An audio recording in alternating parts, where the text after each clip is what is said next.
यो people, good morning, good evening, good afternoon. जो video देख रहे हैं उन सबके लिए कैसे हैं आप सब लोग बेटे? ओके, एक बार फिर से स्वागत है आप सबका हमारे नए लेक्चर में। गाइस, आज की क्लास के अंदर हम लोग जो है वो शुरुआत करने वाले हैं हमारे इनकम टैक्स के एक नए टॉपिक का, जिसका नाम जो है वो है टीडीएस। टीडीएस बोले तो टैक्स डिडक्टेड एट सोर्स। तो आज की क्लास के अंदर हम टीडीएस की शुरुआत करने वाले हैं। टीडीएस और टीसीएस दो अलग अलग टॉपिक है जो अपने को पेपर के लिए पढ़ के जाने हैं, जिसके अंदर हम लोग एक क्लास तो लगेगी अपने टीसीएस के ऊपर। टीसीएस का टॉपिक बहुत ही छोटा सा है, तो वो करेंगे टीडीएस करने के बाद में, क्योंकि बहुत सारे टीडीएस के प्रोविजंस जो है जब अगर आपको समझ में आ जाएंगे तो टीसीएस में कोई प्रॉब्लम नहीं होगा। तो टीसीएस में एक क्लास लगेगी और टीडीएस के ऊपर अपनी जो है वो 3 क्लासेस जो है वो हम लोग लगाने वाले हैं। तो ओवरऑल ये जो चैप्टर है हमारा फोर्थ इनकम टैक्स जो अपने 10th यूनिट है उसका जो फोर्थ जो हमने पार्ट बना रखा है। ओवरऑल मिला के पूरे इनकम टैक्स को हमने 4 पार्ट में डिवाइड किया और उसके चौथे पार्ट के अंदर 2 टॉपिक हम लोग कर चुके हैं, रिटर्न ऑफ इनकम का, और एक कर चुके हैं एडवांस टैक्स का। और ये थर्ड वाला टॉपिक है जिसका नाम जो है वो है क्या? टीडीएस। टीडीएस बोले तो टैक्स डिडक्टेड एंड, एक तो टीडीएस है और एक है TCS tax collected at source, और एक है TDS tax deducted at source. Okay, हाँ जी सर। तो उसकी हम लोग जो है वो चर्चा करने वाले हैं। उसकी चर्चा करने से पहले मैं आपको एक छोटी सी इन्फॉर्मेशन देना चाहूंगा। अगर आप लोग जो है वो जून 2020 के अंदर जो एनटीए नेट का पेपर होना है, जो मुझे लगता नहीं है कि होगा, हाल फिलहाल तो नहीं होगा, मतलब जून में नहीं होगा पेपर जो है वो, अगर हुआ तो या तो होगा जुलाई के लास्ट में, जुलाई के बाद में, और या फिर दिसंबर के अंदर ही होगा। तो मैं ये बोल रहा हूँ कि अगर आप उसकी प्रिपरेशन कर रहे हैं या दिसंबर वाले की प्रिपरेशन कर रहे हैं तो उसके लिए आप हमारा ऑनलाइन बैच ले सकते हैं। हमारे ऑनलाइन बैच के अंदर हम लोग प्रोवाइड करवाते हैं सारे के सारे वीडियो लेक्चर, जैसे ये वीडियो लेक्चर है उसी तरीके से, प्लस में मिलता है आपको सारा का सारा स्टडी मटेरियल हार्ड कॉपी में। जैसे ये हमारी इनकम टैक्स की फाइल है, तो ये आपको इस तरह करके जो है वो 10 यूनिट्स की जो है वो आपको बुक्स मिलेगी, प्लस में मिलेगा रिविजन के लिए रिविजन की ऑडियो, और साथ में हम लोग पेपर 1 में भी डील करते हैं। तो अगर आप तैयारी कर रहे हैं तो आप हमारा ऑनलाइन बैच भी ले सकते हैं। ओके, हाँ जी सर। तो सर आइए बिना किसी देरी के हम लोग जो है वो शुरुआत करते हैं हमारे टॉपिक को। टॉपिक का नाम है क्या? टीडीएस। देखो, टीडीएस के टॉपिक को शुरू करने से पहले मैं एक इन्फॉर्मेशन की एक बात आपसे जानना चाहता हूं, और वो बात ये है कि आपसे जो है वो गवर्नमेंट टैक्स किस किस तरीके से जो है वो क्या कर सकती है? कलेक्ट कर सकती है। अगर मैं बात करता हूं तो गवर्नमेंट आपसे टैक्स कैसे कैसे लेती है, या आप गवर्नमेंट को जो है वो टैक्स कैसे कैसे देते हैं? तो गवर्नमेंट जो है वो आपसे टैक्स लेती है टीडीएस के नाम पे, कलेक्ट करती है, टीसीएस के नाम पे लेती है, गवर्नमेंट एडवांस टैक्स भी ले सकती है। गवर्नमेंट नोटिस देके भी, कई बार ऐसा होता है कि अगर मान लो तुम्हारा टैक्स बनता है लेकिन तुमने पे नहीं किया, तो गवर्नमेंट क्या करेगी, मतलब इनकम टैक्स डिपार्टमेंट क्या करेगा, आपको नोटिस भेजेगा। नोटिस भेज के जो है वो आपसे टैक्स की रिकवरी कर सकता है। या कई बार ऐसा भी होता है कि पूरा साल खत्म हुआ, आपने खुद ने अपनी असेसमेंट करी, जिसको बोलते हैं सेल्फ असेसमेंट, और सेल्फ असेसमेंट करके जो आपका टैक्स बनता है वो क्या आपने खुद ही क्या करा है? पे करा है। तो ये भी तरीका हो सकता है। तो ओवरऑल मिलाकर के अगर मैं बात करता हूं टीडीएस के टॉपिक को पढ़ने के से पहले मैंने बहुत सिंप्लीफाइड फॉर्म में जो है कुछ बातें लिखी हैं, तो पहले उनको समझेंगे। सबसे पहली बात ये है, the government collect income tax. Government जो है वो आपसे इनकम टैक्स कलेक्ट करती है। कैसे कैसे? तो गवर्नमेंट आपसे इनकम टैक्स जो कलेक्ट करती है तो उसके गवर्नमेंट जो है वो 5 जो है वो गवर्नमेंट के पास में क्या है जी? मोड है। मतलब गवर्नमेंट जब आपसे इनकम टैक्स का कलेक्शन करेगी तो इनकम टैक्स का कलेक्शन करने के लिए गवर्नमेंट के पास में जो है वो क्या है? 5 मोड है। गवर्नमेंट आपसे जो है वो कैसे कैसे टैक्स इकट्ठा करती है, ठीक है? तो सबसे पहला, payment of the tax on the self assessment. एक वर्ड है सेल्फ असेसमेंट। देखो, मैंने आपको शुरू में बताया था, जैसे क्या होता है, ये है जी आपका प्रीवियस ईयर, ठीक है? प्रीवियस ईयर के अंदर आपने जो है वो क्या किया? इनकम को अर्न किया, हाँ जी सर कर लिया, और इस कमाई हुई इनकम के ऊपर टैक्स का पेमेंट कब होगा? असेसमेंट ईयर में। ऐसा होगा, हाँ जी। तो असेसमेंट ईयर के अंदर आप क्या करेंगे? जो आपने इनकम अर्न करी है उसके ऊपर क्या करेंगे? टैक्स का पेमेंट करेंगे। ऐसा होता है, हाँ जी। आपने खुद ने किया, पूरे साल की इनकम कंप्यूट करी, असेसमेंट ईयर के अंदर किया, आपने क्या किया? पूरे साल की इनकम को पहले क्या किया? कंप्यूट किया। फिर उस इनकम के ऊपर जो है वो क्या बनता है? जितना भी आपका टैक्स बनता है वो आपने क्या किया? कंप्यूट किया, और कंप्यूट करने के बाद उसका क्या कर दिया? टैक्स का पेमेंट कर दिया। तो इसको बोलते हैं क्या? पेमेंट बाय सेल्फ असेसमेंट, कि आपने खुद से अपनी इनकम को क्या किया? असेस किया, उस इनकम के ऊपर जो टैक्स बनता है वो टैक्स कंप्यूट किया, और उस टैक्स का क्या कर दिया? पेमेंट कर दिया। तो इसको बोलते हैं कि payment of the tax on the self assessment. एक होता है नोटिस ऑन डिमांड। कई बार ऐसा होता है कि असेसी जो है उसकी टैक्स लायबिलिटी बनती है, बट असेसी टैक्स का पेमेंट नहीं कर रहा है, तो इनकम टैक्स डिपार्टमेंट जो है वो क्या करेगा? नोटिस सर्व करेगा, और नोटिस सर्व करके जो है वो टैक्स की डिमांड या टैक्स को कलेक्ट कर सकता है। एक होता है टीडीएस, जिसकी आज हम चर्चा करने वाले, जिसका फुल फॉर्म आपको मैं बता दूं, tax deducted at source. Source के ऊपर ही हम क्या कर लेंगे? टैक्स काट लेंगे। एक होता है TCS, tax collected at source, पढ़ेंगे इसके बारे में भी। और एक होता है एडवांस टैक्स, ये तो आप पढ़ चुके हैं, जिसका एक और नाम हमने आपको बताया था, इसका नाम क्या था? पे एज यू अर्न, पे एज यू अर्न स्कीम। ये पे एज यू अर्न स्कीम का मतलब क्या था कि जैसे जैसे आप इनकम कमाते रहो वैसे वैसे टैक्स का पेमेंट भी करते रहना। तो गवर्नमेंट जो है वो आपसे टैक्स का कलेक्शन 5 मोड से करती है। सेल्फ असेसमेंट हो गया, हाँ जी, नोटिस ऑन डिमांड, हाँ जी, टीडीएस, हाँ जी, टीसीएस, हाँ जी, और एक कौन सा, एडवांस टैक्स। ओके, हाँ जी, एडवांस टीडीएस को शुरू करने से पहले अपने को पता भी होना चाहिए कि what is the actual meaning of the TDS. बहुत इंपॉर्टेंट टॉपिक है, पिछली बार पेपर के अंदर 3 क्वेश्चन जो है वो टीडीएस से उठ के आए थे। तो खैर अब की बार भी आ सकता है, तो मैंने यहाँ पे बिल्कुल सिंप्लीफाइड फॉर्म में लिखा टीडीएस का मतलब क्या है। टीडीएस की पहले तो अगर फुल फॉर्म की बात करता हूं तो टीडीएस का फुल फॉर्म है टैक्स डिडक्टेड। टैक्स जो क्या हो गया, डिडक्ट हो गया कहां पे, आपका सोर्स पे, टैक्स डिडक्टेड एट सोर्स, उसको बोलते हैं हम लोग क्या, टीडीएस। टीडीएस का मतलब क्या, टीडीएस मींस अ पर्सन, वो पर्सन जो क्या है जी, टीडीएस मीन्स अ पर्सन जो रिस्पॉन्सिबल था किसके लिए, for making the payment of certain income. मतलब जो पर्सन किसी दूसरे पर्सन को कोई इनकम का पेमेंट कर रहा था। जैसे मान लो मैं एम्प्लॉयर हूं और मैं अपने एम्प्लॉइज को जो है वो सैलरी पे कर रहा हूं, ठीक है, तो मैं सैलरी का पेमेंट कर रहा हूं किसको, मेरे एम्प्लॉइज को। तो एम्प्लॉइज को मैंने क्या किया, इनकम को पेमेंट कर रहा हूं। तो बोलते टीडीएस मीन्स अ पर्सन जो रिस्पॉन्सिबल था for making the payment of certain income to the किसको, इनकम अर्नर को। मेरा जो एम्प्लॉई है वो है इनकम अर्नर क्योंकि उसने इनकम कमाई है।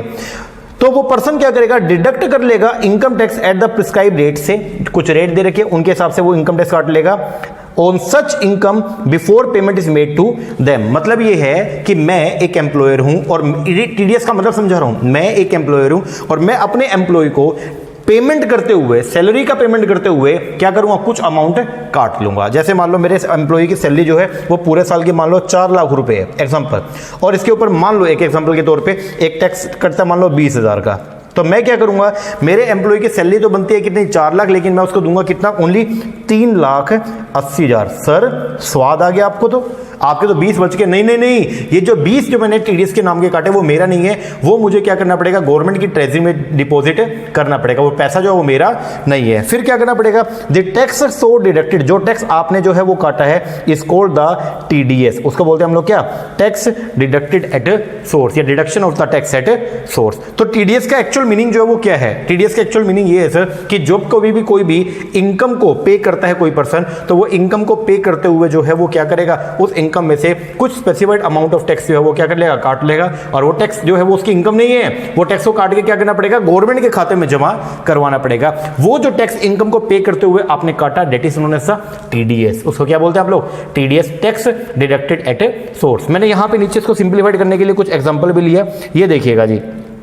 एक एग्जांपल है, एग्जांपल ये है, ये देखो जी, एक पर्सन है, ये है जी हमारा एम्प्लॉयर, रो रहा है जी क्योंकि बेचारा पेमेंट कर रहे हैं ना, पैसा जा रहा है, हमारी पॉकेट से पैसा जा रहा है। तो ये एम्प्लॉयर है, देखो खून के आंसू रो रहा है, देखो लाल लाल आंसू भी आ रहे हैं इसके ना, ठीक है। तो ये रो रहा था, और इसको बोलते हैं हम लोग क्या, इनकम पेयर। इनकम पेयर कौन होता है सर, इनकम पेयर वो पर्सन होता है जो एक्चुअल में इनकम को क्या करता है, पे करता है, उसको बोलते हैं हम लोग क्या, इनकम पेयर। ओके, हाँ जी सर। तो ये इनकम पेयर जो है वो क्या कर रहा था, रो रहा था। क्यों रो रहा था जी, इनकम पेयर इसलिए रो रहा है क्योंकि इसको जो है वो पैसे क्या करने हैं, देने हैं, ठीक है।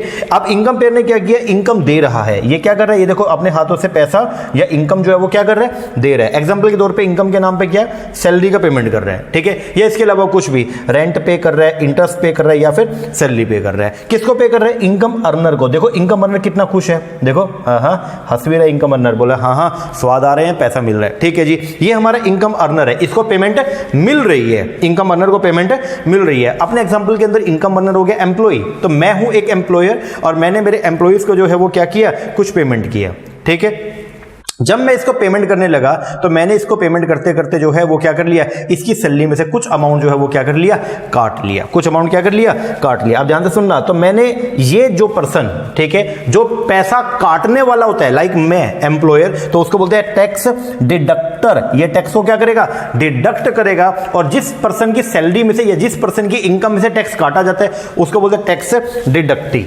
ओके, अब मैं अपने एग्जांपल में समझा रहा हूं। एम्प्लॉयर ने एम्प्लॉय को सैलरी पे किया, लेकिन सैलरी पे करते हुए यहां पर ही सैलरी को पे करते हुए उसने क्या कर लिया, सैलरी की पेमेंट करते हुए टैक्स काट लेना और उसे गवर्नमेंट के अकाउंट में क्या कर देना, डिपॉजिट। ऐसा नहीं है एम्प्लॉयर कि तुम अपने एम्प्लॉय को जो सैलरी में से तुमने जो टैक्स काट लिया वो तुम अपनी पॉकेट में नहीं रखोगे, वो तुम्हें जो है वो गवर्नमेंट के खाते में जमा करवाना पड़ेगा। और उसी अमाउंट को बोलते हैं हम लोग क्या, टीडीएस। क्या बोलते हैं हम उसको, टीडीएस। तो अगर मैं बात करूंगा टीडीएस का, तो टीडीएस का मतलब क्या, जब कभी भी कोई पर्सन जो है वो कोई इनकम इनकम का पेमेंट कर रहा होता है दूसरे पार्टी को, तो इनकम का पेमेंट करने से पहले वो उस इनकम में से कुछ अमाउंट जो है वो टैक्स का काट लेता है, उसको गवर्नमेंट की ट्रेजरी में जमा करवा के आता है। वो जो टैक्स का अमाउंट काटा गया आपके इनकम में से, वो जो पोर्शन काट लिया गया, that amount is known as TDS. उसको बोलते हैं हम लोग क्या, टीडीएस। आ रही है बात समझ में, बोलो हाँ जी सर। तो ये है जी क्या, टीडीएस। इसको और भी रियलिस्टिक करने के लिए मैं आपको एक तरीका और भी बताता हूं कि जैसे एक एग्जांपल मान लो अगर हम लेके चलते हैं कि हमने जैसे मान लो कई बार ऐसा होता है कि कंपनी जो है वो इंटरेस्ट का पेमेंट करती है। किसी कंपनी ने जो है वो एक्चुअल में क्या किया कि कुछ अमाउंट रिसीव किया, डिवेंचर का पैसा जो है वो डिवेंचर के तौर पे कुछ पैसा कंपनी ने जो है वो रेज किया, ठीक है। अब क्या है, उस कंपनी को हर 6 महीने के अंदर जो है सेमी एनुअली जो है वो क्या करना पड़ता है, इंटरेस्ट का पेमेंट करना है। अब जब इंटरेस्ट का पेमेंट करती है तो जितना भी इंटरेस्ट है उस इंटरेस्ट के ऊपर 10% की रेट से जो है वो कंपनी क्या करेगी, टीडीएस काट लेगी। तो वो 10% जो कंपनी, मतलब कंपनी जो इंटरेस्ट पे कर रही थी मान लो, अब वो जो इंटरेस्ट कंपनी पेमेंट कर रही है, वो जिसको मिल रहा है पैसा, वो उसकी क्या हो गया, डिबेंचर होल्डर की इनकम है। तो उस इनकम का पेमेंट करते हुए कंपनी ने क्या कर लिया, उस इनकम में से कुछ अमाउंट ऑफ टैक्स वो क्या कर लिया, काट लिया। वो जो टैक्स का पैसा काटा गया, that tax is known as the TDS. क्या बोलेंगे आप उसको, टीडीएस। ओके हाँ जी सर। तो इसको बोलते हैं हम लोग क्या, TDS, tax deducted at source. कर लोगे हाँ जी सर। चलो आगे बढ़ते हैं। अब एक पर्सन, देखो मैंने आपको यहां पे बात बताई, मैंने कहा 2 लोग होते हैं। एक होता है कौन, टैक्स डिडक्टर, टैक्स डिडक्टर, और एक होता है कौन, टैक्स डिडक्टी। कौन, टैक्स डिडक्टी। एक तो है टैक्स डिडक्टर और एक है टैक्स डिडक्टी। अगर मैं बात करूंगा पहले टैक्स डिडक्टर का, तो डिडक्टर कौन होता है जी सर? अगर बात करते हैं टैक्स डिडक्टर का, तो डिडक्टर होता है जिसके अमाउंट, जिसकी जो पैसा काटता है, मतलब जो टीडीएस का अमाउंट काटता है, उसको बोलते हैं टैक्स डिडक्टर। और जिसकी सैलरी में से या जिसको जो पैसा मिलना है उसमें से जो टैक्स का अमाउंट कटता है, तो जिसकी इनकम में से टैक्स कटा उसको बोलते हैं टैक्स डिडक्टी। ओके हाँ जी। तो ये डिडक्टर क्या क्या काम करेगा, अगर हम बात करें डिडक्टर का, तो ये क्या क्या काम करेगा देखो। तो मैंने लिखा यहां पे टैक्स डिडक्टर क्या क्या करेगा। जो हमारा टैक्स डिडक्टर है वो क्या क्या करेगा, सबसे पहला वो टीडीएस काटेगा। जब वो इनकम का पेमेंट कर रहा है तो इनकम को पे करते हुए वो जितना भी टीडीएस बनता है वो क्या करेगा, टीडीएस काटेगा। ठीक है जी। टीडीएस काट के अपनी पॉकेट में नहीं रखना, ड्यू डेट दे रखी है तो उस ड्यू डेट के अंदर, वो पढ़ेंगे आगे सारा ड्यू डेट का, तो टीडीएस काटो, टीडीएस काट के उस अमाउंट को जो आपने काटा है उसको गवर्नमेंट के ट्रेजरी में जमा करवाना पड़ेगा। दूसरा काम क्या करेगा, टीडीएस को गवर्नमेंट के ट्रेजरी में जमा करवाएगा। ड्यू डेट के अंदर अंदर करना पड़ेगा, नहीं तो पेनल्टी लग जाएगी। अगर ड्यू डेट से बियॉन्ड गए तो क्या लग जाएगा, पेनल्टी। क्या लग जाएगा जी, पेनल्टी। ओके हाँ जी। टीडीएस को गवर्नमेंट की ट्रेजरी में जमा करवाया, फिर गवर्नमेंट की ट्रेजरी में जमा करवाने के लिए फिर टीडीएस की रिटर्न फाइल करनी पड़ेगी। क्या करेगा, टीडीएस का रिटर्न फाइल करेगा। रिटर्न फाइल कब करेगा, ड्यू डेट में करेगा। कब करेगा, ड्यू डेट में करेगा। और टीडीएस की रिटर्न फाइल करने के बाद उसको फॉर्म कुछ जनरेट करने पड़ेंगे, उसको बोलते हैं टैक्स का सर्टिफिकेट। तो फिर क्या करेगा, टीडीएस का सर्टिफिकेट इशू करेगा ड्यू टाइम पे। 4 काम करेगा जी। कौन करेगा जी सर, 4 काम करेगा tax deductor. Who is deductor, जिसने अमाउंट काटा, जिसने जो है वो पेमेंट करते हुए, किसी पर्सन को पेमेंट करते हुए पैसा काट लिया, उसको बोलते हैं डिडक्टर। वो 4 काम करेगा। सबसे पहले क्या करेगा, वो टीडीएस काटेगा, काट लिया। टीडीएस काटने के बाद उस टीडीएस को गवर्नमेंट की ट्रेजरी में क्या करेगा, जमा करवाएगा। हाँ जी सर। फिर क्या करेगा, फिर टीडीएस की रिटर्न फाइल करेगा, करेगा सर। और टीडीएस की रिटर्न फाइल करने के बाद कुछ फॉर्म जनरेट करेगा जिसको बोलते हैं टीडीएस सर्टिफिकेट। और वो जिस पर्सन का उसने टीडीएस काटा है उस पर्सन को ये फॉर्म्स इशू करेगा, जिसको बोलते हैं टीडीएस सर्टिफिकेट। तो मैंने लिखा आखिरी क्या, टीडीएस का सर्टिफिकेट इशू करेगा। आ रही है बात समझ में? हाँ जी सर। अब जिसकी इनकम में से टैक्स कटा, ये तो हो गया जो टैक्स काटता है, तो टैक्स काटने वाला 4 काम करेगा। सर कितनी बार तो करवा दिया, एक बार और कर लो प्लीज प्लीज प्लीज, मान लो मेरी बात। तो टैक्स काटने वाला क्या क्या काम करेगा, सबसे पहले सर टैक्स काटेगा। टैक्स काट के गवर्नमेंट को जमा करवाएगा। जमा करवाने के बाद गवर्नमेंट को उसका ब्यौरा देगा, जिसको बोलते हैं टीडीएस की रिटर्न फाइल करेगा। और रिटर्न फाइल करने के बाद में जो है वो क्या करेगा, टीडीएस का सर्टिफिकेट इशू करेगा। टीडीएस का सर्टिफिकेट इशू करेगा। ओके हाँ जी सर, ये सब काम करेगा। अब जिसकी सैलरी में से या जिसकी इनकम में से टैक्स कटा, वो क्या क्या काम करेगा। पहली बात तो जिसकी इनकम में से टैक्स कटा उसको बोलते हैं हम लोग क्या, डिडक्टी। क्या बोलते हैं, डिडक्टी। डिडक्टी क्या क्या करेगा सर, डिडक्टी क्या क्या करेगा। पहले तो मैंने लिखा डिडक्टी कौन है, जिसकी इनकम में से टैक्स कटा है। जिसकी इनकम में से टैक्स कटा है उसको बोलते हैं हम लोग क्या, डिडक्टी। डिडक्टी क्या क्या करेगा, नंबर 1 वो टीडीएस का सर्टिफिकेट ऑब्टेन करेगा। मैं एम्प्लॉयर था, मैंने टीडीएस काटा, तो डिडक्टी जो है मेरा एम्प्लॉय जो है वो क्या करेगा, वो मुझसे टीडीएस का सर्टिफिकेट लेगा। मैंने उसको टीडीएस का सर्टिफिकेट दे दिया। टीडीएस के सर्टिफिकेट में मैंने ये बोला कि देखो मैंने इस पर्सन की इनकम में से इतना इतना टैक्स काटा है, ठीक है, और वो मैंने जमा करवा दिया, तो उस चीज का ये प्रूफ है जिसको बोलते हैं टीडीएस का सर्टिफिकेट दे दिया। फिर जो असेसी है, जो डिडक्टी है, वो क्या करेगा बेचारा, मतलब मेरा एम्प्लॉय क्या करेगा, वो फॉर्म 26 AS ऑब्टेन करेगा। फॉर्म 26 AS क्या है, अब जब वो टैक्स का पेमेंट करने जाएगा तो जितना टीडीएस कट गया उसका वो क्रेडिट लेगा। मान लो उसका टैक्स जो है, एक एग्जांपल, उसका टैक्स जो है वो बनता था 100 रुपए, कितना 100, लेकिन उसकी सैलरी में से मैंने टीडीएस काट लिया था कितना 20, तो मेरा जो एम्प्लॉय है अब वो टैक्स 100 रुपए पे नहीं करेगा, वो कितना पे करेगा, ओनली 80, और ये 20 रुपए इसको बोलते हैं टीडीएस का क्रेडिट। इस टीडीएस का वो क्रेडिट लेगा। इस क्रेडिट के लिए उसको एक फॉर्म डाउनलोड करना पड़ेगा जिसको बोलते हैं फॉर्म 26 AS। क्या बोलते हैं, फॉर्म 26 AS। तो ये फॉर्म 26 AS को क्या करेगा, ऑब्टेन करेगा। क्या करने के लिए, क्या करने के लिए, टीडीएस का क्रेडिट के लिए। टीडीएस के क्रेडिट के लिए फॉर्म 26 को, फॉर्म 26 AS को क्या करेगा, ऑब्टेन करेगा। कर लिया। अब करने के बाद क्या करेगा, जब सेल्फ असेसमेंट करेगा, जब खुद से इनकम के ऊपर टैक्स को क्या करेगा, कंप्यूट करेगा, खुद से जो है वो सेल्फ असेसमेंट करेगा, खुद की इनकम निकालेगा, खुद का टैक्स निकालेगा, तो फिर क्या करेगा, फिर टोटल टैक्स कंप्यूट करेगा जितना उसका बनता था, लाइक 100 रुपीज, उसमें से टीडीएस जो पहले कट चुका है उस अमाउंट को क्या कर लेगा, उसका क्रेडिट लेगा। बोले तो 20 रुपए उसका मैंने टीडीएस काट लिया तो उसका क्रेडिट लेगा, तो बाकी रह गया कितना, 80, बाकी रह गया कितना 80। इस 80 को ये क्या कर देगा, पे कर देगा। गवर्नमेंट बोलेगी तुम्हारा तो टैक्स 100 बनता था, 100 पे करो, तो मेरा एम्प्लॉय क्या बोलेगा गवर्नमेंट को, बात सुन गवर्नमेंट, मेरा बनता था कितना 100 रुपया, लेकिन मेरे एम्प्लॉयर ने पहले से 20 रुपए मेरी टैक्स काट के और तुम्हारे खाते में जमा करवा दिया, ये लो उसका सर्टिफिकेट, जिसको बोलते हैं क्या, टीडीएस का सर्टिफिकेट। तो गवर्नमेंट बोलेगी ओके ओके, हमारे पास 100 रुपए आने थे और हमारे पास 100 रुपए आ गए, कैसे, 80 रुपए तो हमारे 80 रुपए तो उस पर्सन ने दे दिए और 20 रुपए उसके एम्प्लॉयर ने पहले से काट के हमारे खाते में जमा करवा दिए थे। ये जो कॉन्सेप्ट है, इस कॉन्सेप्ट को बोलते हैं हम लोग क्या, टीडीएस। क्या बोलते हैं, टीडीएस। तो टीडीएस का मतलब जो है वो बेसिकली क्या है, जो इनकम पेयर होता है, जो इनकम का पेमेंट करता है, वो पर्सन बेसिकली क्या करता है, इनकम का पेमेंट करते हुए या जब वो कर रहा है पेमेंट को, या वो जो अमाउंट को दूसरे पर्सन के खाते के अंदर जो क्रेडिट कर रहा है, तो उस टाइम पे जो है वो उसकी इनकम में से कुछ अमाउंट जो है एक स्पेसिफाइड रेट से जो है वो काट लेगा, जिसको बोलते हैं हम लोग क्या, TDS, tax deducted at source.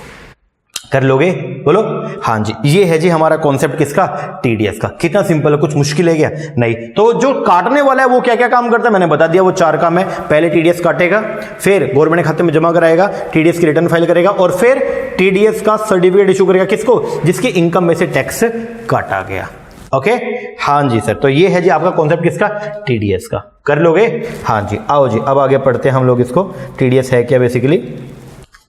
TDS, tax deducted and collected source, ये अपना टॉपिक है, तो इसके अंदर पढ़ेंगे पहले टीडीएस के टॉपिक को। तो टीडीएस बेसिकली क्या है, टैक्स इज डिडक्टेड, टैक्स तभी कटेगा if amount is taxable in the hand of the receiver, अगर अमाउंट जो रिसीवर के हैंड में टैक्सेबल है तो ही कटेगा, नहीं तो इसके कुछ एक्सेप्शंस भी है, तो वो भी आप आगे जाके पढ़ेंगे। अच्छा जी, टीडीएस की रिक्वायरमेंट कब आएगी, मतलब टैक्स आप कब काटोगे। TDS requirement arise number 1 at the time of payment, या तो जब कोई आप अमाउंट जो वो क्या कर रहे हो, पे कर रहे हो, या eight the time of crediting the account of the pay, या जिस पर्सन को आप पैसा दे रहे हो उसका अकाउंट में जमा करते हुए आप जो है वो क्या करोगे, टीडीएस का अमाउंट काट लोगे। तो टीडीएस की रिक्वायरमेंट कब आएगी, 2 केस में से जो भी पहले होगा उसमें से आएगी, विच एवर इज अर्लियर, या तो कैश में पैसा दे रहे हो उस टाइम पे टीडीएस काट लेना, या जब आप उसके खाते में कोई पैसा ट्रांसफर कर रहे हो तो उस टाइम पे आप टीडीएस काट लेना, ठीक है जी। लेकिन कुछ केसेस में, but in the following cases TDS deduct होगा only at the time of payment. कुछ 5 केसेस दे रखे, इन 5 केसेस के अंदर जब आप एक्चुअल के अंदर आप उनको पेमेंट करोगे तो ही टीडीएस काटोगे, उससे पहले आप टीडीएस नहीं काटोगे। कौन कौन सा,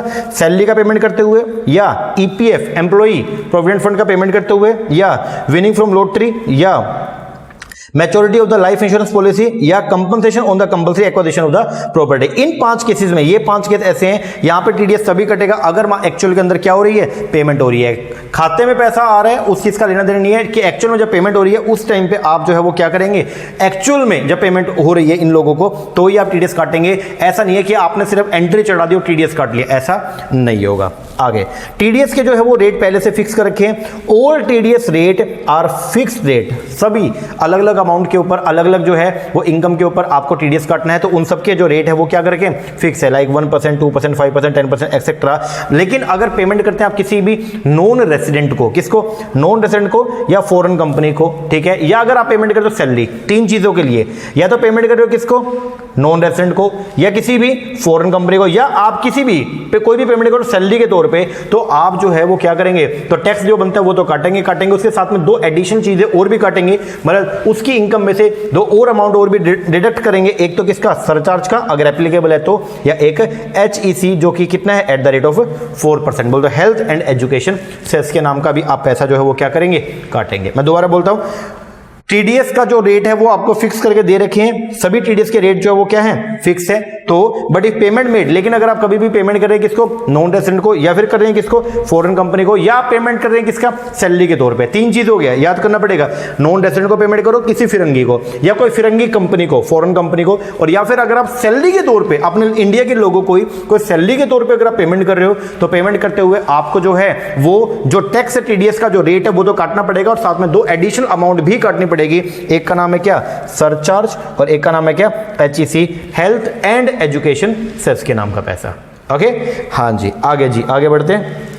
फिर बोलता है tax is required to be deducted not only from the payment for the commercial purpose. अगर आप कमर्शियल पर्पस के तौर पे अगर पेमेंट कर रहे हो मान लो, तो वहां तो काटना ही है, लेकिन कुछ केसेस ऐसे भी दे रखे हैं कि अगर आप जो है वो पर्सनल पर्पस के लिए भी पेमेंट कर रहे हो, अगर मान लो आपके पर्सनल पर्पस के लिए, तो भी आप कई कुछ केसेस के अंदर आप टीडीएस काटते हो। वो केसेस आगे पढ़ेंगे, अभी के लिए बस ये ध्यान रखो कि हमेशा ऐसा नहीं होगा कि कमर्शियल पर्पस के लिए जो पेमेंट की जा रही है उनमें से टैक्स कटेगा, कई बार पर्सनल पर्पस के लिए जो आपने पेमेंट करी है उसमें से भी आप टैक्स काट लेते हो। जैसे अगर आपने कोई प्रॉपर्टी, इमूवेबल प्रॉपर्टी को परचेस किया या फिर इमूवेबल प्रॉपर्टी को सेल किया, तो वहां पे भी टीडीएस कटेगा, वेदर वो इमूवेबल प्रॉपर्टी को आप बिजनेस में यूज करो चाहे ना करो। पढ़ेंगे इसके बारे में आगे जाके, अभी काम नहीं आएगा।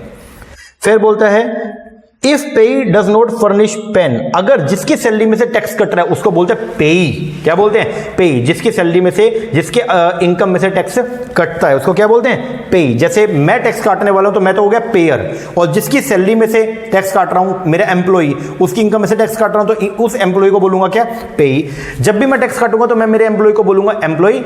टीडीएस तेरे पास में पैन नंबर होगा, परमानेंट अकाउंट नंबर, तो उसका मेरे को डिटेल दे दे। अगर वो डिटेल दे दे तो नॉर्मल, और अगर वो डिटेल नहीं देगा, अगर वो पैन कार्ड जो है वो फर्निश ना करे, पैन कार्ड मेरे को शो नहीं करेगा, तो मुझे टीडीएस जो है वो हैवी रेट से काटना पड़ेगा। वो रेट क्या होगा बताता हूं, आओ। If payee does not furnish his PAN, अगर पेई जो है वो पेन बोलते परमानेंट अकाउंट नंबर। जब हमने रिटर्न फाइलिंग किया तो मैंने आपको बताया था कि जो भी पर्सन रिटर्न फाइल करता है तो उसको सबसे पहले अपने आप को जो है वो रजिस्टर करना पड़ता है इनकम टैक्स अथॉरिटी में, और वो कैसे करेगा, by acquiring the PAN number, ठीक है ना। तो अगर payee does not furnish the PAN, अगर मेरा पेई मेरे एग्जांपल में कौन था, मेरा एम्प्लॉई, अगर मेरा एम्प्लॉई जो है वो पेन नंबर को जो है वो फर्निश नहीं करता, देन द टीडीएस की रेट शेल बी, तो टीडीएस का जो रेट रहेगा वो क्या रहेगा, रेट शेल बी या तो जो दे रखा है वो, या 20%, कितना 20%, विच एवर इज हाइयर। मान लो रेट दे रखा था 10%, तो आपको काटेंगे आप कितने पे, 20 पे। मान लो रेट दे रखा 30%, तो टीडीएस कटेगा 30% से। तो मैं दोबारा बोलता हूं कि वैसे तो आप जब भी टीडीएस काटे तो आप अपने जो भी जिसकी भी इनकम में से आप टैक्स काट रहे हो तो उसको बोलो पेन नंबर दो। अगर वो पेन नंबर देते बहुत बढ़िया, अगर ना दे तो आप उसको बोलोगे भाई रूल जो है वो ये बोलता है अगर पेन नंबर आप जो है वो हमको फर्निश नहीं करोगे तो हमको ज्यादा रेट से टीडीएस काटना पड़ेगा। वो ज्यादा रेट क्या, जो अमाउंट दे रखा है, जो टैक्स का रेट है वो, या 20% which ever is higher. Okay, हाँ जी। लेकिन देखो ये जो पैन नंबर है ये तो किसके पास में होगा, वो तो आपके जो इंडिया के अंदर जो लोग हैं उनके पास तो होगा। लेकिन कई बार ऐसा होता है कि फॉरेनर्स जो है वो इंडिया के अंदर आए 2 दिन के लिए घूमने के लिए, और 2 दिन में कोई इनकम अर्न कर ली। जैसे मान लो बाहर से कोई पर्सन, एग्जांपल मान लो एनरिके इग्लेशियस, मान लो एनरिके सिंगर है, या फिर कोई भी मान लो जस्टिन बीबर जो है वो इंडिया के अंदर आया, ठीक है, 2 दिन के लिए आया, और 2 दिन के अंदर इंडिया में उसने कंसर्ट किया, ठीक है, अपना म्यूजिक कंसर्ट किया, और वो करके और चला गया, और इंडिया से 1 करोड़ रुपया कमाया। अब जब इंडिया में 1 करोड़ रुपया कमाया तो क्या उसके पास पैन कार्ड होगा, सर वो तो 2 दिन के लिए तो इंडिया में है, पैन कार्ड कहां से होगा, तो फिर उसके लिए क्या होगा, तो वहां पे तो सर फिर तो जब पैन कार्ड नहीं देगा तो नेचुरल बात है ज्यादा अमाउंट काटना पड़ेगा। लेकिन उसके लिए एक रिलैक्सेशन दिया गया, क्या, पढ़ो, as per CBDT notification, CBDT ने एक नोटिफिकेशन में जारी करके ये बोला, इट इज नो, ये जो सेक्शन है सेक्शन 206AA, ये जो सेक्शन 206AA है ये वाला, कि हायर रेट वाला, ये note apply to non resident, ये नॉन रेजिडेंट पे या फॉरेन कंपनी के ऊपर अप्लाई नहीं होगा। Note having the PAN in respect of the payment in the nature of interest, royalty, fees और technical services and the payment on the transfer of capital asset if deductive furnish the following detail and the document to the deductor. अगर आपके पास PAN number नहीं है तो आप ये information अगर हमको दे दोगे, कौन कौन सी, आपका name, email ID, contact number, अच्छा आपका address in the country outside India of the deductive is a resident, आपका certificate of is being resident in उस जिस कंट्री में आप रहते हो रह रहे हो वहां का सर्टिफिकेट, और आपका tax identification number of the deductive in the country outside India. अगर आप ये इंफॉर्मेशन हमको फर्निश कर दोगे, अगर पैन नंबर तो नहीं है लेकिन अगर आप ये इंफॉर्मेशन हमको दे दोगे ना, तो भी हम जो है वो आपके नाम पे टीडीएस है, आपका टीडीएस जो है वो हायर अमाउंट से डिडक्ट नहीं करेंगे। ओके हाँ जी सर, ये नॉर्मल रूल बोलता है, कर लोगे जी सर। चलो आगे बढ़ते हैं। If payment is made by the pair without TDS, अगर कभी ऐसा हो गया कि आपने जो है वो पेमेंट कर दिया बिना टीडीएस के, मतलब ये है अगर मैं एम्प्लॉयर हूं, मैंने एम्प्लॉय को सैलरी पे की और सैलरी पे करते हुए टीडीएस नहीं काटा, तो फिर क्या होगा, देन पेई, तो जो पेई है मतलब मेरा एम्प्लॉय रिस्पॉन्सिबल है to make the payment of the tax directly. तो फिर एम्प्लॉय, अगर एम्प्लॉय की सैलरी में से नहीं कटा ना टैक्स, तो एम्प्लॉय की रिस्पॉन्सिबिलिटी बनती है कि वो जो है वो टैक्स का पेमेंट कर दे। हाउएवर, जबकि if the tax has been deducted, अगर कभी ऐसा भी होता है कि मैं एम्प्लॉयर, मैंने टैक्स तो काट लिया एम्प्लॉय की सैलरी में से लेकिन आगे जमा नहीं करवाया, तो भी क्या एम्प्लॉय को जमा करना पड़ेगा क्या? ना ना ना, क्योंकि एम्प्लॉय की सैलरी में से तो टैक्स कट चुका है। तो बोलते हैं however if the tax has been deducted by the payer, अगर टैक्स को डिडक्ट कर लिया किसने, पेयर ने, but not deposited with the government, लेकिन गवर्नमेंट की ट्रेजरी के अंदर उसने जमा नहीं करवाया, then payee can not be called upon to pay that much tax. तो फिर पेई जो है वो उस टैक्स को जो है वो पे नहीं करेगा, फिर पेई की जो है वो कोई भी रिस्पॉन्सिबिलिटी नहीं बनती है। ओके हाँ जी सर, ये है जी आपके नॉर्मल प्रोविजन किसके, टीडीएस के। आ रही है बस समझ में? हाँ जी हाँ जी, तो ये है जी आपका नॉर्मल प्रोविजन टीडीएस का। इसके बाद अब आएगा जी आपका how and when to file the TDS return. देखो आपने टीडीएस को काट लिया, अब टीडीएस काटने के बाद में जो है वो आपको क्या करना पड़ेगा, टीडीएस जमा भी करवाना पड़ेगा, और जमा करवाने के बाद टीडीएस की क्या करोगे, रिटर्न फाइल करोगे, और फिर रिटर्न फाइल करने के बाद में क्या करना था आपको, टीडीएस का सर्टिफिकेट इशू करना था, ऐसा था? हाँ जी। अब आप टीडीएस काटेंगे कब कब, ठीक है, आपने काट तो लिया सॉरी, तो अब जमा कैसे कैसे करवाएंगे, तो उसके बारे में कुछ प्रोविजन है, पहले मैं वो पढ़ाता हूं कि टीडीएस आपको जमा कैसे कैसे कराना है। आ जाओ जी, ये देखो ये है जी TDS payment of due date every quarter, हर क्वार्टर का। पहली बात तो टीडीएस जो है उसके लिए साल में ऐसा नहीं है, और रिटर्न जो है वो 4 बार जो है वो आपको देनी होती है, क्वार्टरली, मंथली रिटर्न नहीं जाएगी, क्वार्टरली रिटर्न जाती है। अब मैं एक बार बता दूं, देखो अगर टीडीएस काटा है अप्रैल के मंथ में, कब, अप्रैल के मंथ में, अप्रैल के मंथ में अगर टीडीएस काट लिया, मान लो इनकम को पे करते हुए टीडीएस काट लिया, तो आपको वो कब जमा करवाना पड़ेगा, तो आपको जमा करवाना पड़ेगा 7 मई तक। कब तक? 7 मई, मतलब 7 दिन के अंदर अंदर। अगर आपने मान लो मैं एम्प्लॉयर हूं, मैंने मेरे एम्प्लॉय को अप्रैल के महीने की सैलरी पे करी, ठीक है, उसमें से जो है मैंने कोई टैक्स काट लिया, तो मुझे वो टैक्स जो है वो 7 मई तक गवर्नमेंट के अकाउंट में जमा करवाना पड़ेगा। ओके हाँ जी। कब, अब बताओ, हर टैक्स का पेमेंट तो जो आपने जो टैक्स काटा टीडीएस का, वो तो आपको अगले महीने की 7 तारीख तक जमा करवाना पड़ेगा। अगर मान लो मैंने मई की सैलरी में से कोई टीडीएस काटा, तो फिर क्या होगा सर, अगर मई की सैलरी में से कोई टीडीएस काटोगे तो आपको जून की 7 तारीख तक आपको जमा करवाना पड़ेगा। तो कब तक? 7 जून तक आपको जो टैक्स बनता है वो जमा करवाना पड़ेगा। अगर मान लो मैंने जून की सैलरी में से कोई टीडीएस काट लिया, तो फिर क्या होगा, तो सर जून की सैलरी में से अगर टीडीएस काटोगे तो जुलाई की 7 तारीख तक जो है वो आपको जमा करवाना पड़ेगा। मोटा मोटी बात क्या है कि अगर मान लीजिए आप जिस भी महीने से जो है वो क्या कर रहे हो, टीडीएस काट रहे हो, तो आपको उससे अगले महीने की 7 तारीख तक जो है वो टैक्स का पेमेंट गवर्नमेंट की ट्रेजरी में करना पड़ता है। आ रही है बात समझ में? हाँ जी सर, ये तो हो गया 7 तारीख तक वाला। ये तो क्या हो गया पेमेंट का, कि मैं एम्प्लॉयर हूं, मैंने मेरे एम्प्लॉय के सैलरी में से टीडीएस काटा, टीडीएस काटने के बाद अब मुझे क्या करना पड़ेगा, वो जो पैसा है अपनी पॉकेट में नहीं रख सकता हूं, वो पैसा मुझे क्या करना पड़ेगा, गवर्नमेंट के अकाउंट में जमा करवाना पड़ेगा। अब उस पैसे को जब मैं गवर्नमेंट के अकाउंट में जमा कराऊंगा तो उसका एक टाइम पीरियड दे रखा है, इसी टाइम पीरियड में करवाना है। अगर मैंने अप्रैल मंथ में अगर मैंने कोई टीडीएस काटा है, तो मुझे अप्रैल मंथ का जो टीडीएस है वो मई की 7 7 तारीख तक जो है वो क्या करना पड़ेगा, जमा करवाना पड़ेगा। अगर मैंने मई के महीने का कोई टीडीएस काटा तो वो अगले महीना बोले तो जून की 7 तारीख तक जो है वो गवर्नमेंट के खाते में जमा करवाना पड़ेगा। अगर मैंने मान लो जून का काटा तो जुलाई की 7 तारीख तक, अगर मैंने अगस्त का काटा तो सितंबर की 7 तारीख तक, इसी तरीके से जो है वो आपको जमा करवाना पड़ेगा। तो सब में साथ साथ है, लेकिन आखिरी जो महीना है कौन सा, मार्च का। मार्च के महीने में अगर मान लो मैंने कोई भी मेरे एम्प्लॉय की सैलरी में टीडीएस काटा तो वो मुझे 30 अप्रैल तक, कब तक, 30 अप्रैल तक जो है वो जमा करवाना पड़ेगा। सर ये 7 तारीख भी लिखी हुई है, ये क्या है, ये है गवर्नमेंट के लिए। अगर गवर्नमेंट टीडीएस काटती है ना तो गवर्नमेंट को मार्च वाला भी 7 अप्रैल तक जमा करवाना है। लेकिन गवर्नमेंट के अलावा अगर कोई टीडीएस काटता है, जैसे मैं हूं, अब मैं गवर्नमेंट एम्प्लॉय तो नहीं हूं या गवर्नमेंट एम्प्लॉयर तो नहीं हूं, तो फिर मैं क्या करूंगा, मुझे नॉर्मली तो 7 अगले महीने की 7 तारीख तक जमा करवाना है। लेकिन मार्च वाले के अंदर, क्योंकि देखो मार्च में फाइनेंशियल ईयर एंड हुआ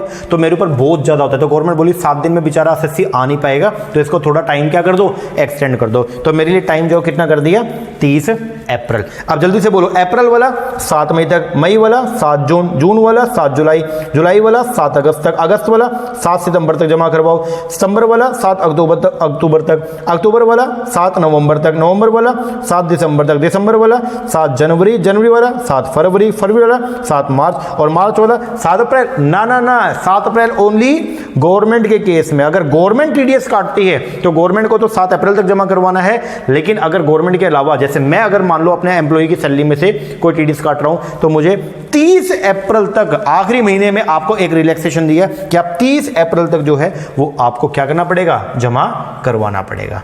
ओके, हाँ जी सर, आ रही है बात समझ में? जी सर। तो मैंने जो है ये हो गया आपका टीडीएस जो आपने काटा उसको जमा करवाने का। ये देखो, टैक्स का payment due date every quarter, तो यहां पे टैक्स के पेमेंट की ड्यू डेट आपको बता रखी है। अब है रिटर्न फाइलिंग का। रिटर्न फाइलिंग कैसे कैसे करेंगे तो उसके बारे में कुछ बता दूं एक बार आपको। How and when to file the TDS return, तो टीडीएस की रिटर्न आपको फाइल करनी होती है। टीडीएस का रिटर्न सर कौन फाइल करेगा, जिसने टैक्स काटा वो करेगा, या जिसकी सैलरी में से टैक्स कटा या जिसकी इनकम में से टैक्स कटा वो करेगा। जिसकी इनकम में से कटा वो कैसे करेगा, जिसने काटा है वो करेगा। क्यों? क्योंकि उसने काटा और काट के फिर गवर्नमेंट के खाते में जमा करवाया तो उसको सारा ब्यौरा देना पड़ेगा। तो क्या बोलते हैं, filing the tax deducted at source return is mandatory. पहली बात तो ये क्या है जी, मैंडेटरी है। किसके लिए? For all the person who have deducted TDS, वो सारे लोग जिन्होंने टीडीएस काटा है उन सबके लिए जो है वो रिटर्न फाइल करना क्या है, मैंडेटरी है। TDS return is to be submitted quarterly, TDS की जो रिटर्न है वो आपको सबमिट करना पड़ेगा कैसा, क्वार्टरली, साल में 4 बार। जैसे ये एक क्वार्टर हो गया, first quarter, second quarter, third quarter और फोर्थ, तो आपको क्या करना पड़ेगा, साल में 4 बार आपकी रिटर्न जाएगी।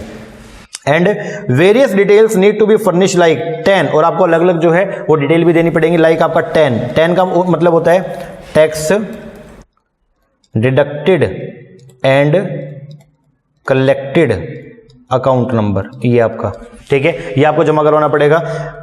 साथ में आपको बताना पड़ेगा कितना आपका टीडीएस आपने काटा, फिर टाइप ऑफ पेमेंट किस टाइप की पेमेंट करी है, फिर pan card of the deducted, जो डिडक्टेड है उसका पैन कार्ड भी आपको साथ में लगाना पड़ेगा। Also different forms of prescribe, जब आप टीडीएस का रिटर्न फाइल करते हो तो रिटर्न फाइल करने के लिए देखो, जब इनकम टैक्स का रिटर्न फाइल करते हैं तो वहां पे 7 तरह के फॉर्म्स हैं जिनमें से आपको सिलेक्ट करना होता है। उसी तरीके से टीडीएस का जब आप रिटर्न फाइल करते हो तो 4 तरह के फॉर्म है जिनको आपको सिलेक्ट करना पड़ेगा। तो बोलता है different type of forms are prescribe for filing the return depending upon the purpose of the deduction of the TDS. तो टीडीएस किस लिए आपने काटा है तो उसके बेस पर अलग अलग तरह के फॉर्म्स है जो आपको देखना पड़ेगा। Various type of return forms R S follow, तो आपको बता रखा है जैसे यहां पे फॉर्म 26 क्यों, ये है किसके लिए, TDS on all the payment except salary. एक एक करके बताता हूं मैं, आओ ये देखो। पहली बात तो ये लगभग हर केस के अंदर जो है फाइलिंग की डेट आपको दे रखी है। पहली बात तो हर क्वार्टर में जाएगी, हाँ जी हर क्वार्टर में। कैसे, जैसे पहला क्वार्टर जो है वो कब से कब तक है सर, पहला क्वार्टर है अप्रैल मई जून तक का, तो पहली जो आपकी रिटर्न जाएगी वो जून जैसे एंड हुआ तो अगले महीने की आखिरी तारीख, बोले तो 31 जुलाई तक। अगला क्वार्टर जो है वो कौन सा है, जुलाई अगस्त सितंबर, तो इसकी रिटर्न कब जाएगी, ये सितंबर जैसे एंड हुआ तो 31 अक्टूबर तक। अगला क्वार्टर जो है वो कौन सा है,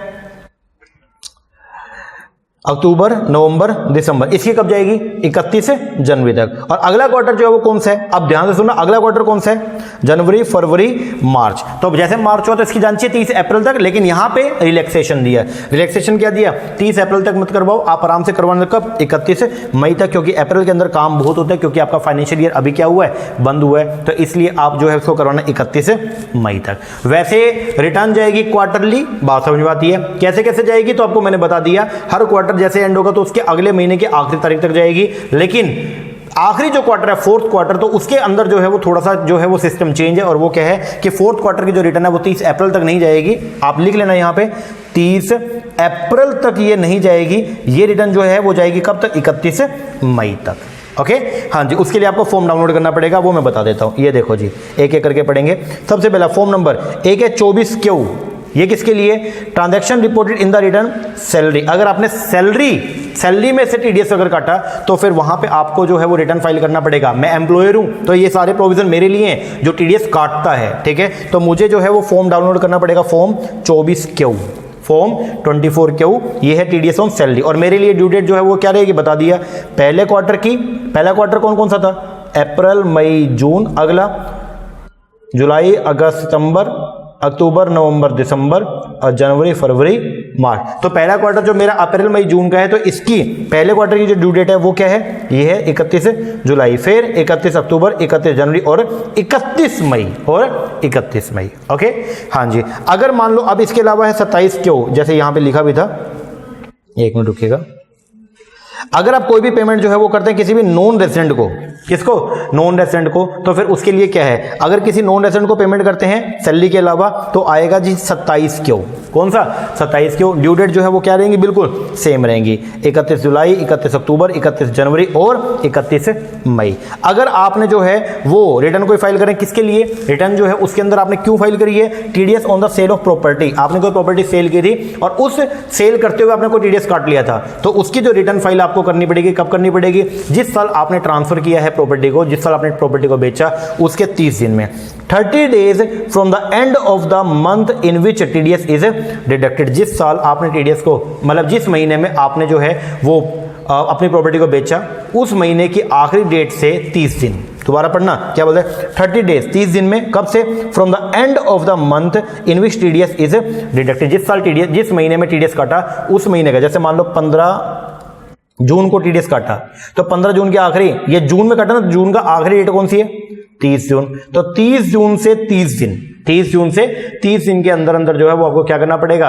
आपको रिटर्न फाइल करनी पड़ेगी, ठीक है जी। फिर है, अगर रेंट के ऊपर, मैंने अगर रेंट पेमेंट करते हुए अगर कोई टीडीएस काट लिया तो उसका फॉर्म 26QC। इसका भी वही है, जिस महीने मैंने टीडीएस काटा उसके, उस महीने के एंड होने के 30 दिन में मुझे टैक्स जो है रिटर्न फाइल करना पड़ेगा। और फिर है फॉर्म 27EQ, ये किसके लिए, टीसीएस के लिए, ये हम आगे जाके पढ़ेंगे, लेकिन टीसीएस का भी जो है वो आपका सेम है। ओके, हाँ जी, तो थोड़ा याद करना पड़ेगा। एक तो है 24Q, ये है टीडीएस ऑन सैलरी। सैलरी के अलावा कुछ भी है तो उसके लिए है 26Q, ये रहा 26Q, TDS on all payment except salary. Salary के अलावा, सैलरी के लिए कौन सा, 24Q, सैलरी के अलावा कोई भी है 26Q। नॉन रेजिडेंट वाला केस आ गया 27Q, नॉन रेजिडेंट में 27Q। सेल ऑफ प्रॉपर्टी वाला केस है 26Q, उसका सेपरेट है 26Q भी। रेंट वाला केस है 26QC, और टीसीएस का कोई केस है तो 27EQ। तो ये फॉर्म आपको डाउनलोड करना पड़ेगा और इसके अंदर आपको रिटर्न फाइल करना पड़ेगा। आपने टीडीएस काट लिया, आपने टीडीएस जमा करवा दिया, आपने उसकी रिटर्न फाइल कर दी। रिटर्न फाइल करने के बाद अब आपको जो है वो एक सर्टिफिकेट इशू करना पड़ता है उस पर्सन को जिसकी इनकम में से आपने टीडीएस काटा, उसको बोलते हैं टीडीएस सर्टिफिकेट। लाइक मैं एम्प्लॉयर, मैंने मेरे एम्प्लॉय की सैलरी में से टीडीएस काटा था, तो अब मुझे क्या करना पड़ेगा, मेरे एम्प्लॉय को टीडीएस का एक सर्टिफिकेट जारी करना पड़ेगा, जिसको बोलते हैं हम लोग क्या, टीडीएस सर्टिफिकेट। आओ जी, टीडीएस सर्टिफिकेट की चर्चा करते हैं। व्हाट इज टीडीएस सर्टिफिकेट अगर मैं बात करता हूं तो इसको बोलते हैं क्या, ये जनरली दो चलते हैं, फॉर्म 16 और 16A, लेकिन हम लोग पढ़ेंगे 4 के बारे में, क्योंकि इनकम टैक्स में 4 फॉर्म चलते हैं आपके। एक है फॉर्म 16, 16A, 16B और 16C, एक एक करके पढ़ेंगे सबका। These all are the TDS certificate, ये सारे TDS सर्टिफिकेट हैं। सर ये TDS सर्टिफिकेट एक बार दोबारा बता दो, ये है कौन कौन सा। TDS सर्टिफिकेट का मतलब जो है वो क्या होता है, TDS सर्टिफिकेट का मतलब होता है कि जब कभी भी आप जब कभी भी आप जो है वो टीडीएस का जो है वो क्या करते हैं, टीडीएस आपने काट लिया तो काटने के बाद आप रिटर्न फाइल करते हैं, तो रिटर्न फाइल करने के बाद आपको जिस पर्सन की इनकम में से आपने टैक्स काटा था ना उसको एक सर्टिफिकेट जारी करना पड़ेगा, जिसको बोलते हैं हम लोग क्या, TDS certificate. TDS certificate have to be issue by a person deducting the TDS to the assessee from whose income TDS was deducted while making the payment. For instance, bank issue करता है form 16A to the depositor when TDS is deducted on the interest from the FD. मान लो मैंने bank के अंदर जो है वो क्या खोल लिया, खाता खोला और मैंने वहां पे एफडी करवा ली।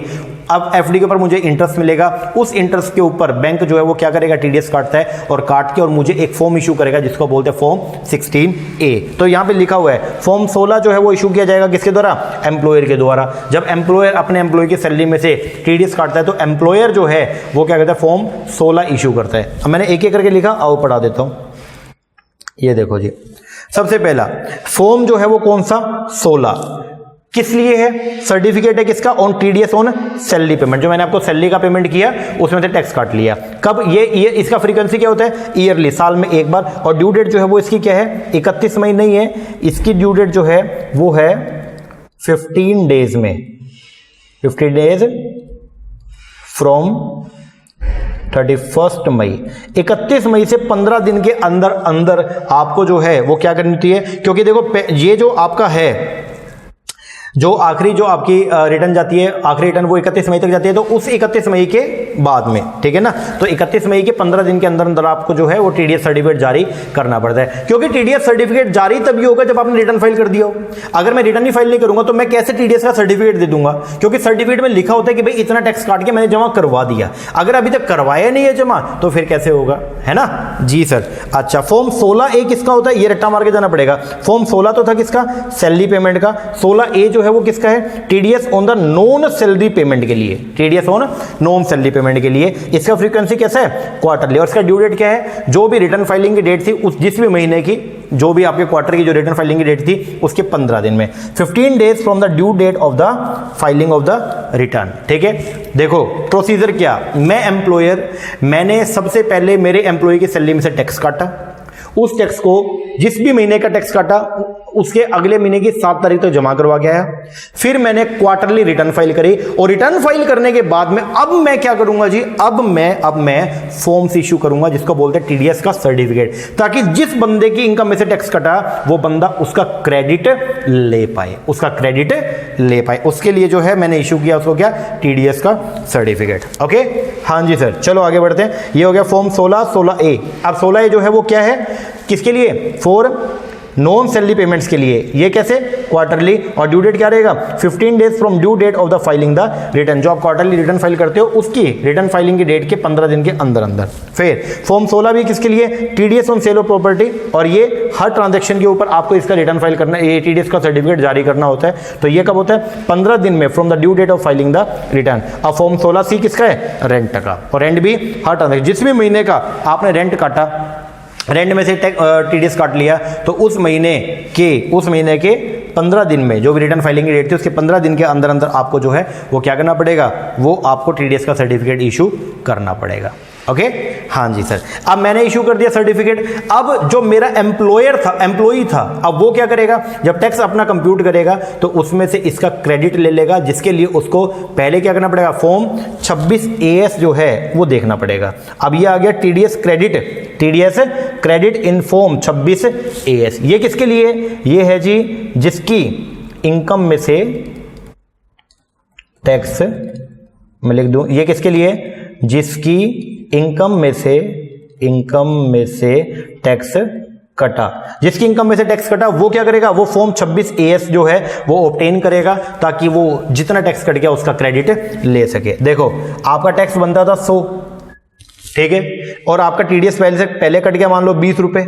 अब ये 20 रुपए का अगर आपको रिबेट लेना है या इसका क्रेडिट लेना है तो मतलब आप ये बोलो कि मैं तो 80 पे करूंगा, बट गवर्नमेंट बोलेगी ना पहले फॉर्म 26AS दिखा, तो फॉर्म 26AS साथ में आपको ऑब्टेन करना पड़ेगा, जिसके अंदर आपको जो है वो किसके बारे में है, वो है टैक्स क्रेडिट के बारे में। ओके हाँ जी, तो बोलते हैं it is important to understand that how TDS is link to your PAN, आपके पेन से पेन कार्ड से कैसे टीडीएस लिंक है। TDS deduction are link to the PAN number for both the deductor and the deducted. If TDS has been deducted from any of your income you must go through the tax credit form 26AS। मोटा मोटी बस एक बात याद रखिएगा, 26AS जो है, जिस पर्सन की सैलरी में से या जिस पर्सन की इनकम में से टीडीएस कटा, वो पर्सन 26AS जो है ऑब्टेन करेगा। जो बात करते हैं किसका, इनकम टैक्स जो टीडीएस जो आपका कटा उसके क्रेडिट का, ताकि जब आप आगे जब अपना सेल्फ असेसमेंट करेंगे और टैक्स का पेमेंट करेंगे उस टाइम पे आप जितना आपका अर्लियर टैक्स कट चुका है उसका आप क्रेडिट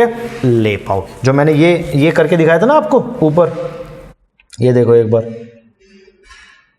ये ऐसे था आपका डिडक्टिव क्या क्या करेगा, ये देखो फॉर्म 26 यहां पे चर्चा की, फॉर्म 26AS ऑब्टेन करेगा जो टीडीएस है क्रेडिट के लिए। तो जब वो क्या करेगा, अपना सेल्फ असेसमेंट टैक्स बना लिया ना उसने 100 रुपए, अब वो जो टीडीएस का पहले कट गया उसका क्रेडिट लेने के लिए, ये 20 का क्रेडिट लेने के लिए जो है उसको क्या करना पड़ेगा, फॉर्म 26AS ऑब्टेन करना पड़ेगा, तभी वो क्रेडिट ले सकता है। अगर उसके पास फॉर्म 26AS नहीं है तो फिर वो क्रेडिट नहीं ले सकता। ओके हाँ जी, ये है जी basic of the income tax, जिसके अंदर हम टॉपिक जो है वो क्या, आपका TDS tax deduction at source. तो यहां पे आपने ऑब्टेन कर लिया, और ऑब्टेन करने के बाद में अब आप अपना जो भी आपका टैक्स बनता है वो निकालो और निकाल के उसका पेमेंट करो। तो आपको ये बता दिया यहां पे, एक मिनट, तो फॉर्म 26AS जो है ये हमने आपका बता दिया। फॉर्म 26AS बस इतना ही करना है। फॉर्म 26AS किसके लिए, टैक्स क्रेडिट के लिए। तो अगर आपको ये 20 का जो आपका टीडीएस ऑलरेडी क्या हो गया था, ये टीडीएस ऑलरेडी डिडक्ट हो गया था, अगर इसका क्या लेना है क्रेडिट, तो उसके लिए आपको पहले ऑब्टेन करना पड़ेगा क्या, फॉर्म 26AS, तभी आप इसका क्रेडिट ले पाएंगे। और आपको अगर पता लगाना है कि आपका कितना क्रेडिट बनता है तो वो आपको पता चलेगा 26AS से। तो आप जब भी रिटर्न फाइल करो अपनी तो 26AS जरूर साथ में आपको देख लेना चाहिए, ठीक है, ताकि पता चल सके कि कितना कितना टैक्स मेरा ऑलरेडी कट चुका है। कर लोगे हाँ जी सर, लो जी, ये है जी अपना बेसिक ऑफ द टीडीएस। इसके बाद 2 क्लास और लगेंगी। एक क्लास के अंदर हम पढ़ेंगे टीडीएस अलग अलग इनकम के ऊपर कौन क्या क्या रेट से कटता है, और एक क्लास में इसको सम अप कर देंगे। ओके हाँ जी, आई होप कि लेक्चर आपको अच्छा लगा होगा और आपको समझ भी आया होगा कि एक्चुअल के अंदर टीडीएस है क्या, ठीक है। और अच्छा लगा अगर लेक्चर तो अच्छा कमेंट भी कीजिएगा, ठीक है, और अपने दोस्तों के साथ में वीडियो शेयर भी कीजिएगा, ताकि उन लोगों को भी ढंग से समझ में आए कि एक्चुअल मीनिंग जो है वो टीडीएस का क्या है।